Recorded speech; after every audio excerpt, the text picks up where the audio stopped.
السادة المشاهدين، حلقة جديدة من برنامجكم ضيف على قناة رمضان. النهاردة عندنا ضيف متميز، الأستاذ محي، نائب رئيس تحرير اليوم السابع ورئيس مجلس إدارة جمعية أبناء الصعيد سابقا، ومن الكوادر. طبعا انتوا عارفين يعني الصحفي والصحافة قلم مهم جدا في الدولة، يعني في وسطينا. طبعا في البداية نرحب بحضرتك، كل سنة وانتم طيبين. كل سنة وحضرتك طيب ورمضان كريم عليكم وعلى الأسرة كلها يا رب. شرفتنا ونورتنا. أنا والله اللي اتشرفت بيكم وسعيد جدا بمجهودكم ووجودكم والأفكار المبدعة الجميلة. حضرتك أستاذنا في الكلام ده، يعني متعلم منك. والله ما شاء الله عليكم، حاجة جميلة جدا ومبدعة جدا وحاجة بتضيف للعمل العام كله يعني. الله يجزيك. في البداية عايزين نعرف المشاهدين مين هو الأستاذ محي. والله أنا أنا اسمي كامل محي الدين محمد سعيد، اسم الصحفي محي الدين سعيد، نائب رئيس تحرير اليوم السابع. أنا من محافظة قنا، وحاليا من أبناء الهرم، وهي الشرف إني أكون من أبناء الهرم وعائلة الهرم الكبيرة يعني. الحمد لله يعني أنا كان لي الحظ في إني أعمل في المجال اللي أنا حبيته من زمان، وهو مجال الصحافة، وبنحاول نجتهد فيه ونحاول نقدم اللي احنا اتعلمناه على ايد اساتذتنا. بنحاول برضه في نطاق مكان زي الهرم نشارك في العمل العام فيه مع الاصدقاء والاهل والاخوان. شرفتنا ونورتنا. بما ان حضرتك طبعا استاذنا في موضوع الصحافه، قول لنا كده يعني ايه رؤيتك او ايه الشكل اللي عن الصحافه دلوقتي؟ يعني انت عايز تقول لي كده حاجه عن الصحافه. يا ترى الصحافه دلوقتي في ايدينا ضرورة بقاش وجود ليها وجود؟ هقول لحضرتك حاجه، هو الاعلام بشكل عام دلوقتي اصبح سلاح، يعني العالم كله بيستخدم الاعلام كسلاح، يعني ربما بيساوي اسلحه بتقتل الناس في ميادين المعركه. الاعلام سلاح، برضه سلاح للوعي او للتغيير، يعني نستخدمه كجانب ايجابي في توعيه او كجانب سلبي في تغيير الناس. الاعلام حاليا في مصر حاجه تقدر تقول انه جزء من ادوات الدوله في معركتها نحو تحقيق النهضه.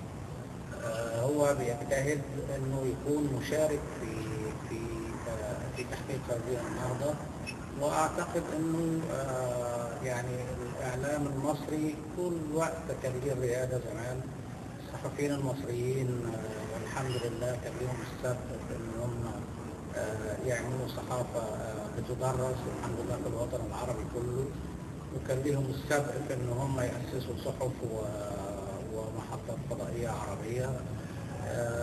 فالاعلام حاليا اعتقد انه بيجتهد في انه يؤدي دوره كسلاح من اسلحه الدوله في بناء مصر بشكل كبير.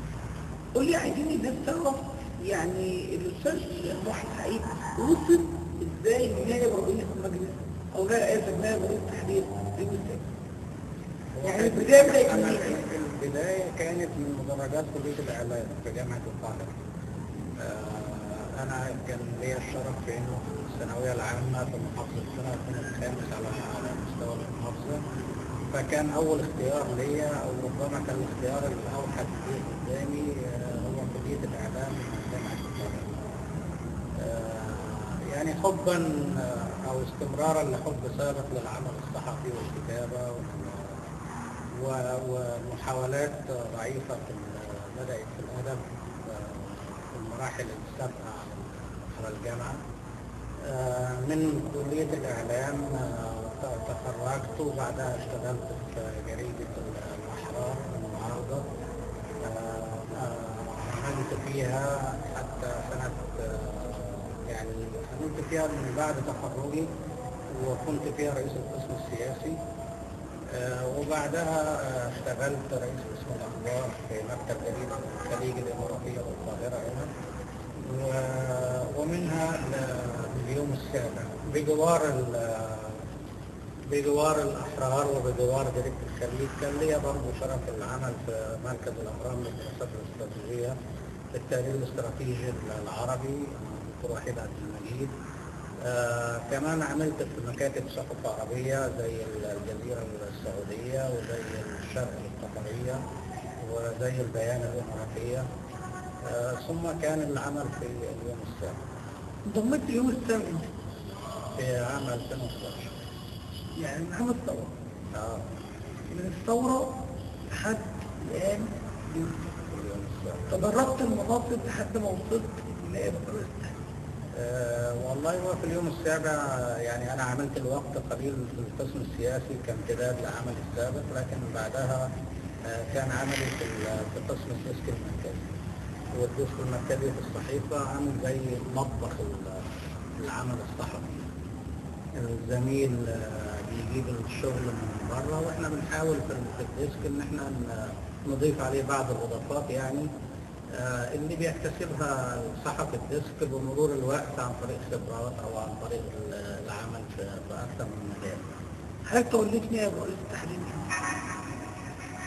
من حوالي 5 سنين بقرار من الاستاذ خالد صلاح رئيس مجلس الاداره ورئيس التحرير السابق. حقيقة حضرتك تقول لي يعني في 2011 كنت حضرتك مسؤول عن النقاط السياسية صح كده؟ في جريدة الأحرار. طيب كتبت ايه؟ قلت ايه؟ في 2011 يعني ايه المنشط الشهير اللي انت نزلته في 2011؟ في 2011 أنا كنت من الناس اللي كانوا فرحانين جدا بثورة 25 يناير 2011 ولا زلت مؤمن بيها برضه. وإيماني لم يتزحزح بها لحظة والحمد لله. كتبت منشط أو مقال؟ أنا كنت بتابع بشكل ميداني من ميدان التحرير، فكنت بعمل شغل خبري من الميدان أول لحظة بلحظة والحمد لله. والحمد لله. حصل لك في أي موقف كده وحقيقة موقف صعب في ميدان التحرير؟ في ميدان التحرير احنا تقريبا كان كل المشاركين عرضة للمواقف المحرجة بالذات في الأيام الأولى من الثورة. ويعني احنا طردنا من وقتها حتى من رجال الشرطة في يوم 28 يناير لأنه احنا كنا ما بين يعني الدنيا ما كانتش الرؤية واضحة، كان الضرب في الميدان شغال. يعني وأنا كنت بحاول بقدر الإمكان إني أعمل يعني الجانب الصحفي أو الجانب المهني بالنسبة لي بجانب ان انا موجود مع يعني نزولك 28 يناير كان مثابة قناة شخصية ولا مثابة تنفيذ رؤية عمل مثلا او بتمارس عمل؟ انا كنت مقتنع جدا بالثورة ولا زلت زي ما قلت لحضرتك، فبجانب عملي كنت موجود في الميدان مع الناس. كان رأيك ايه؟ يعني كان رأيك لما بعت المعلومات او حضرتك كنت تبعت المعلومات للجريدة كنت بتقول لهم ايه؟ كنت ايه اول مقال او ايه اول جمله بلغتها للمكتب؟ انا كنت بغطي بشكل مهني زي ما الحدث موجود.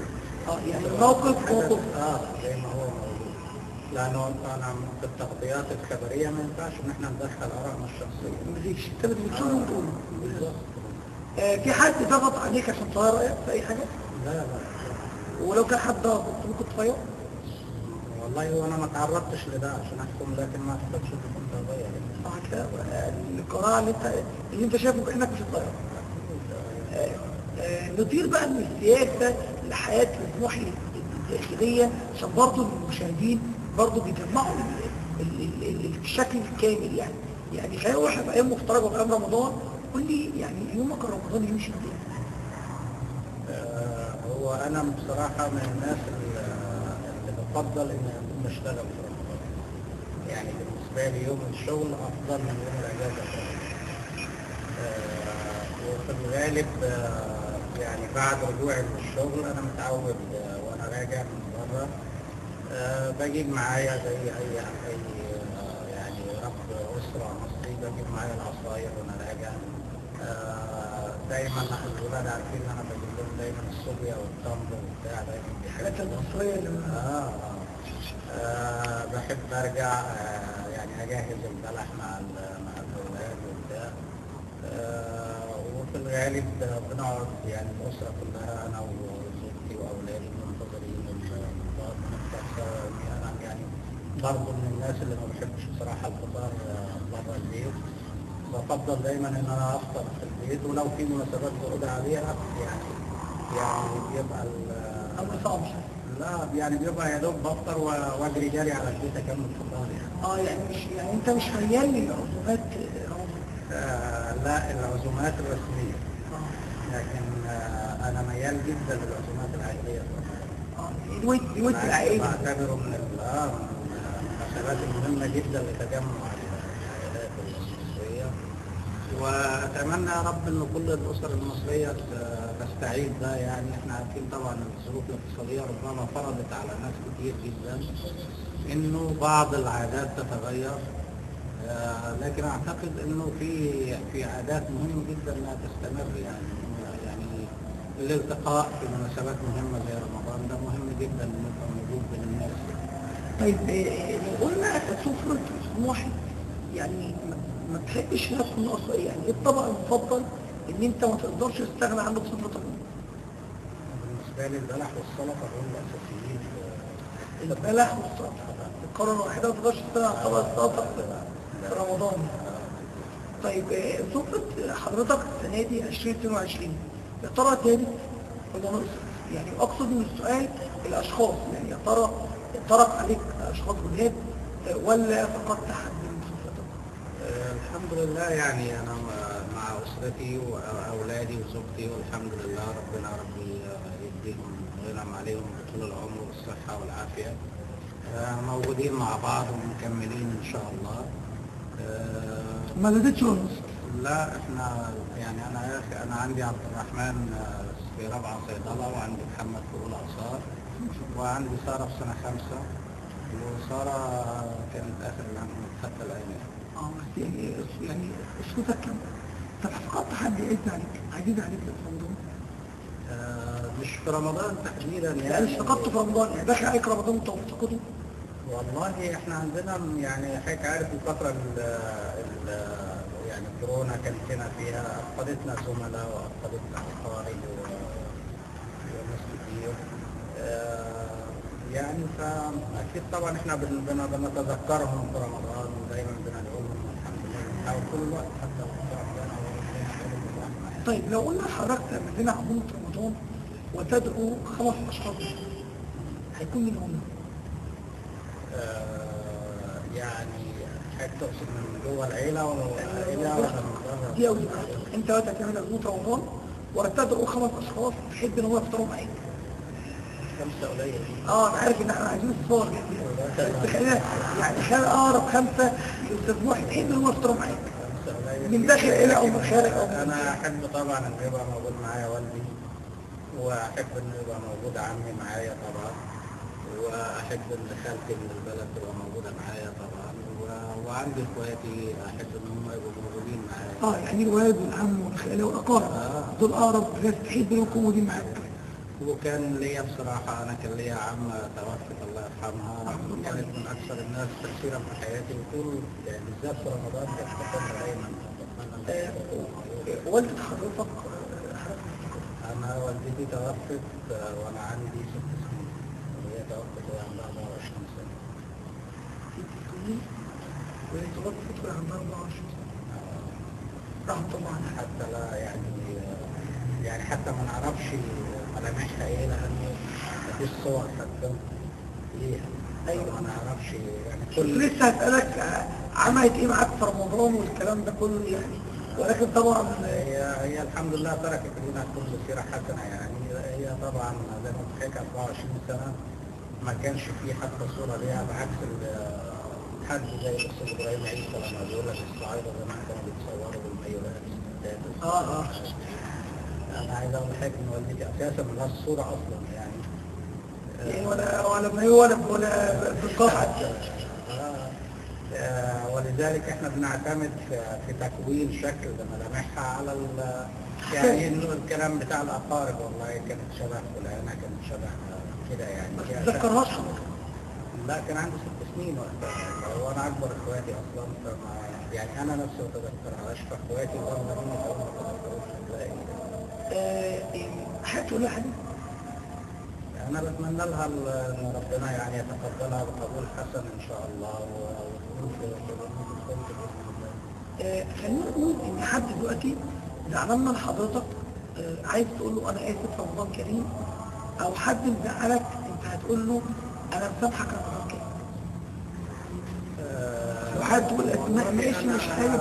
اتمنى يعني حتى بدون ذكر اسماء، اتمنى انه اي حد اسأت له سواء كان واعتقد انه في الغالب كان بدون قصد او بدون عمد، اتمنى انه هو يكون مسامحني يعني.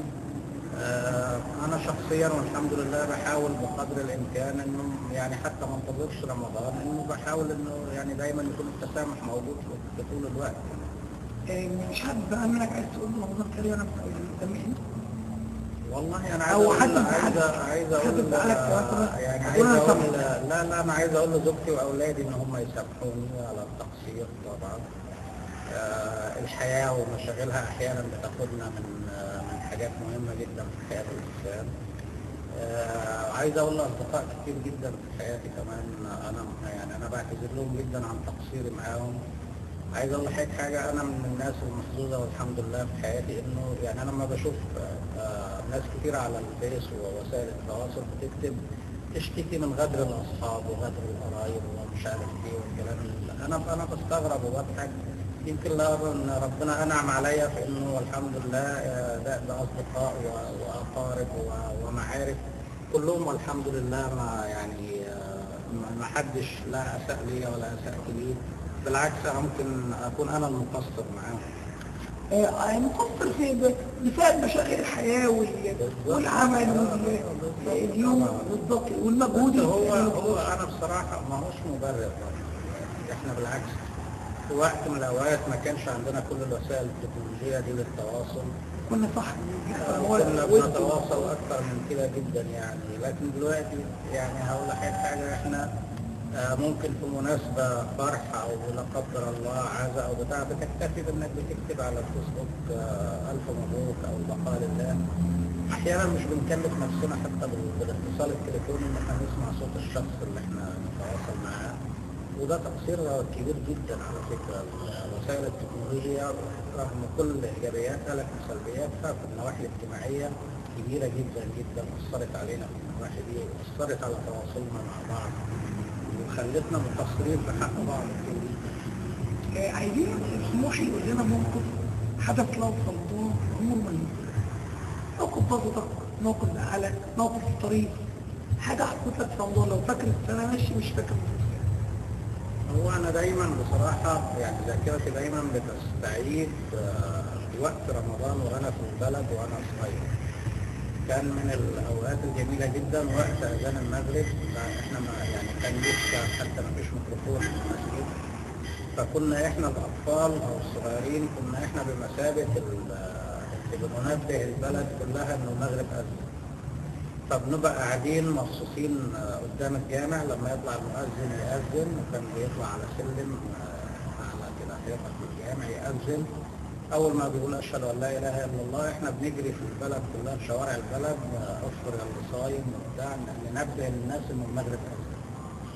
فكنا إحنا وسائل التواصل وقتها أو الميكروفونات بتاعتي.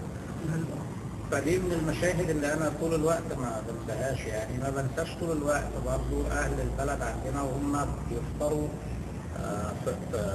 في الجامع بيحرصوا دايما.